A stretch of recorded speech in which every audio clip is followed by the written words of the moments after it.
Chapter 5, the 1969 General Instruction, the Mass as Assembly. In our first broadcast, we mentioned the positive qualities so many Catholics now see in the traditional Latin Mass: its dignity, its reverence, its roots in tradition. We also said that these qualities indicated an underlying doctrinal difference between the Old Mass and the Mass of Paul VI, one that affected the prayers and the ritual gestures of the Mass of Paul VI.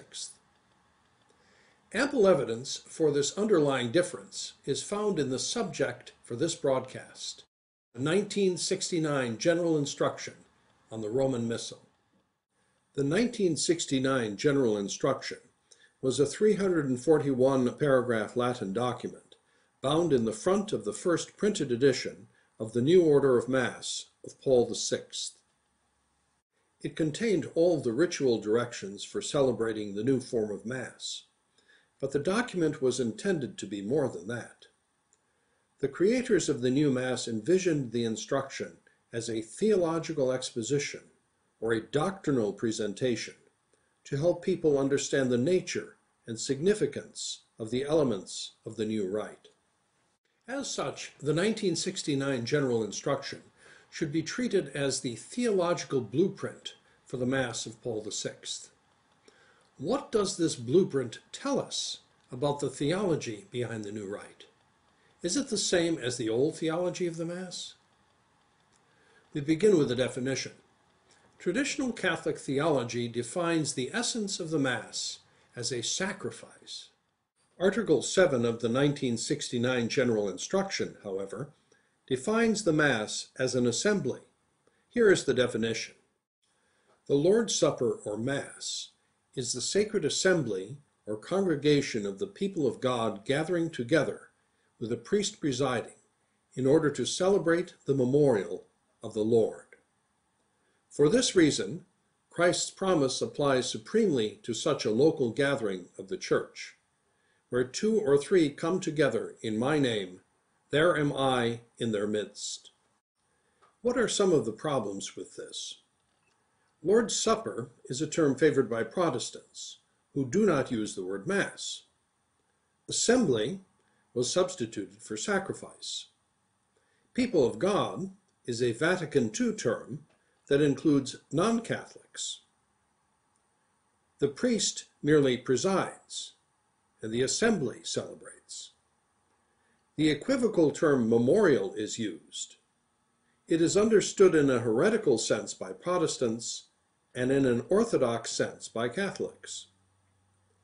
Instead of the presence of Christ being substantial through the miracle of transubstantiation, it is depicted as just somehow spiritual in the assembly.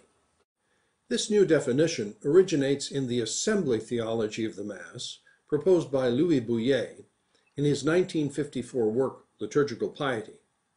We've already mentioned Bouyer and his ideas in broadcast 2. Where did Bouyer get this particular idea? In Liturgical Piety, he says he bases it on the Eucharistic teaching of Yngve Berlioth, a 1930s Swedish Lutheran and ecumenist. Bouyer's book is filled with praise for the theories Berlioth laid out in his own book, Eucharistic Faith and Practice, Evangelical and Catholic. So, it's no surprise to hear an ecumenist like Father J.M. Teilhard praise the new definition of the Mass found in the 1969 General Instruction. He says that terms in the definition like Lord's Supper, people of God, and memorial were adopted in an explicitly ecumenical spirit and were the fruits of doctrinal convergence with non-Catholics. Nor is it surprising to read the critical comment that a conservative liturgist, Monsignor Klaus Gamber, made about the same passage. Almost any believing Protestant of whatever denomination would be able to assent to such a definition. Other ideas from the Bouyer-Berlioth ecumenical theology pop up throughout the 1969 General Instruction. For instance, the document speaks of various presences of Christ at Mass, in the assembled people, in the priest who presides, and in Scripture. All these presences now are supposedly real. Transubstantiation, however, the real presence of Christ at Mass, was not mentioned. The term is detested by modernists because it reflects traditional Thomistic theology, and by Protestants as repugnant to the plain words of Scripture. Chapter 5 of Work of Human Hands examines these and other elements of the assembly theology of the Mass presented in the 1969 General Instruction. In addition to these doctrinal questions, Chapter 5 also explains how the General Instruction deregulated large portions of the Mass. In the decree promulgating his new Mass, Paul VI says it provides for legitimate variations and adaptations.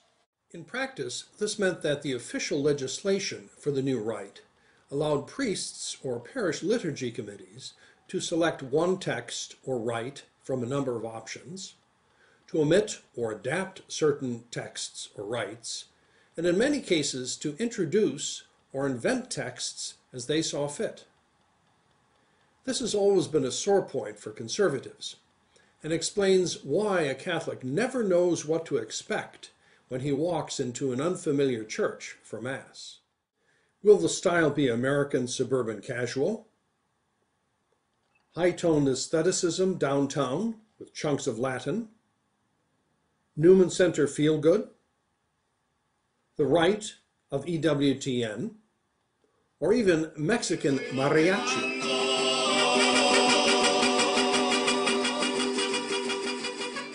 You never know what you'll run into. Even worse, deregulation leaves large chunks of the doctrinal content of the Mass up to individual priests and parish liturgy planners. In many cases, it leaves them free to introduce into liturgical prayer virtually any religious idea they want.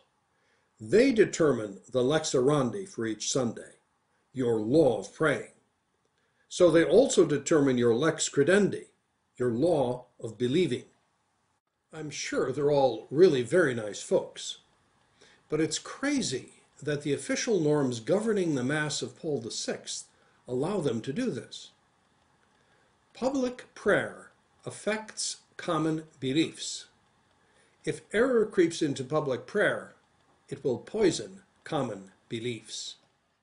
Conceived in ecumenical assembly theology and deregulated in its form of celebration, no wonder the Old Mass and the New Mass seem to be in two different theological universes. But we've only touched upon a few points here. To find out the rest about the 1969 General Instruction, its new theology of the Mass and its deregulation of the liturgy, read The Mass as Assembly, Chapter 5 of Work of Human Hands, a theological critique of the Mass of Paul VI. Our next broadcast, The Cleverness of the Revisers.